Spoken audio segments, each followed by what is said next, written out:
Imagine a world where intelligence is solely measured by a single test score, a world where creativity, emotional intelligence, and practical problem-solving skills are overlooked, and only verbal and mathematical abilities are valued. This is the world of traditional intelligence measures, where IQ tests reign supreme.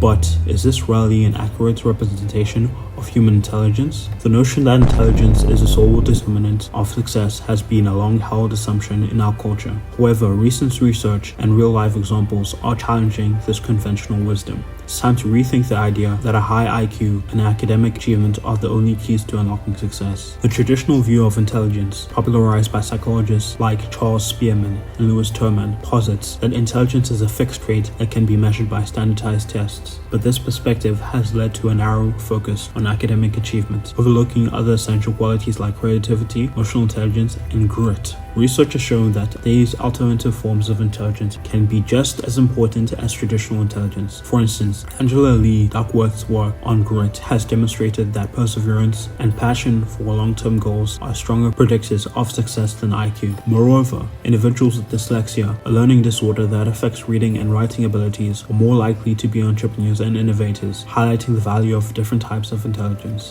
Intelligence is only part of the story, maybe a very small part of the story, and it is in fact possible that we even have that small part of the story wrong. Real-life examples of success for individuals who don't fit the traditional mold of intelligence are plentiful. Richard Branson, the founder of Virgin Group, has spoken publicly about how his dyslexia has actually helped him in the business career. I think being dyslexic by and large helps people. I mean, the great thing about being a dyslexic is you concentrate on the things that you're good at, and you often excel at those things, and particularly as you get on later on in life.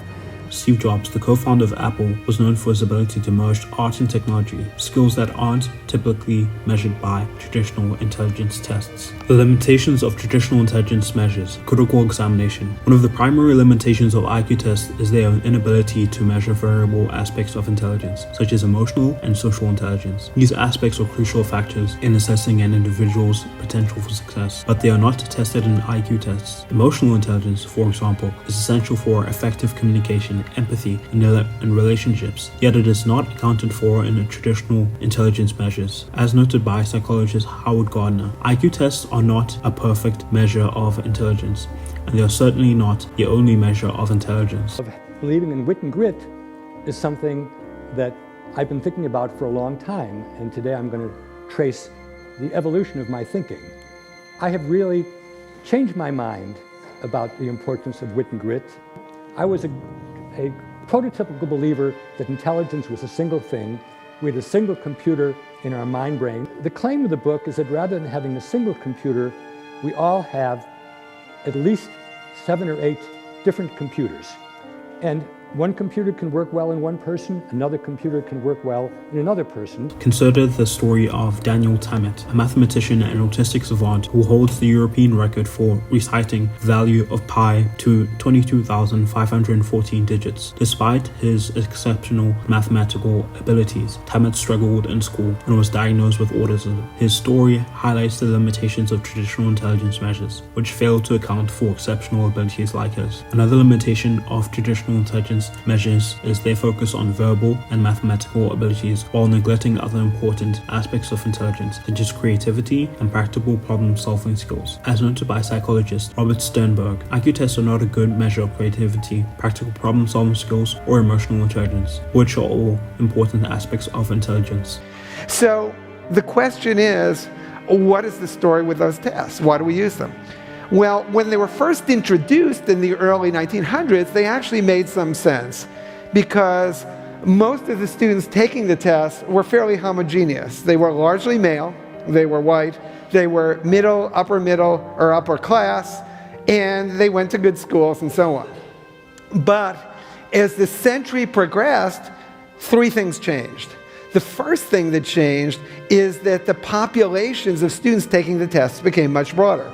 There weren't as many males, there weren't as many whites, there were people from diverse cultures, diverse Furthermore, IQ tests are often culturally biased, with questions and tasks that are more familiar to certain cultural groups than others. This can result in diverse students scoring lower on standardized tests of intelligence, not because they are less intelligent, but because the tests are not designed to accommodate their cultural backgrounds. As noted by the National Research Center on the Gifted and Talented, there is little consensus in education and psychology about the definition of intelligence, the definition of test bias, and the impact of the test bias on diverse students. Some may argue that IQ tests are still a useful tool for measuring intelligence, despite their limitations. However, this argument overlooks the fact that IQ tests are not a perfect measure of intelligence, and that they can be culturally biased. Moreover, IQ tests do not account for important aspects of intelligence, such as creativity and emotional intelligence, the power of a childlike wonder, unlocking creativity,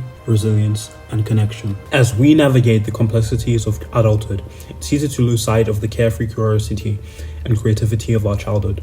However, embracing a more childlike mindset can be a powerful catalyst for innovation, resilience, and meaningful relationships. By letting go of our need to be right or appear intelligent, we can tap into our natural curiosity and creativity, take risks, and explore new ideas and approaches. One of the primary benefits of embracing a childlike mindset is the ability to think outside the box. When we're not constrained to a conventional wisdom or the weight of our own knowledge, we're free to explore new ideas and approaches that might not have occurred to us otherwise. For instance, consider the story of Steve Jobs, who famously said, "Stay hungry, stay foolish." By embracing his curiosity and willingness to take risks, Jobs was able to revolutionize the tech industry and create innovative products that changed the world. Moreover, embracing a childlike mindset can also lead to greater resilience and adaptability. When we're not afraid to take risks or look foolish, we're more likely to put ourselves in new and unfamiliar situations. This in turn allows us to develop the skills and confidence we need to navigate uncertainty and overcome obstacles. As the Japanese proverb goes, "Fall 7 times, stand up 8. By embracing a more carefree approach, we can cultivate a sense of grit and determination that drives us to keep going, even in the face of adversity. Finally, embracing a childlike mindset can also lead to improved social skills and relationships. When we're not trying to project an image of intelligence or expertise, we're more approachable and relatable to others. We're more likely to listen, ask questions, and seek feedback, which are all essential skills for building strong relationships. Moreover, when we're not afraid to show our vulnerabilities and weaknesses, we create space for others to do the same, leading to deeper and more meaningful connections. So, how can we apply the principles of a childlike mindset in our own lives? Here are a few takeaways. Practice curiosity. Take time to explore new ideas and approaches, even if they seem foolish or unconventional. Embrace risk-taking. Don't be afraid to take risks and try new things, even if you might fail. Cultivate grit. Develop a sense of determination and resilience that drives you to keep going, even in the face of adversity. Practice vulnerability. Don't be afraid to show your weaknesses and vulnerabilities to others, and create space for them to do the same. In conclusion, embracing a childlike mindset can be a powerful catalyst for creativity, resilience, and connection. By letting go of our need to be right or appear intelligent, we can tap into our natural curiosity and creativity, take risks, and explore new ideas and approaches. We can develop the skills and confidence we need to navigate uncertainty and overcome obstacles, and we can build stronger, more meaningful relationships with others. So the next time you're tempted to hide your ignorance or pretend to be something you're not, remember the power of childlike wonder and let your curiosity shine.